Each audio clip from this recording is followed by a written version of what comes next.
evaluation goes live, you can change the name on the Evaluation Setup page.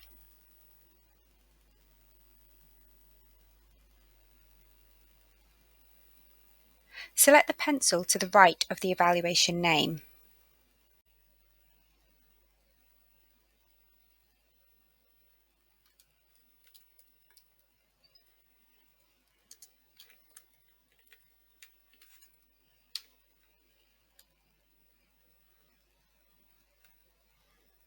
When you are ready for participants to complete the evaluation, click Go Live.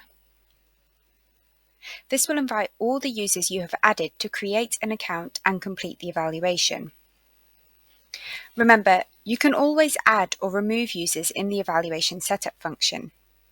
If a user hasn't received their invite, or if you are adding a new user after the evaluation has gone live, you can send them an invite using the envelope icon next to their email address.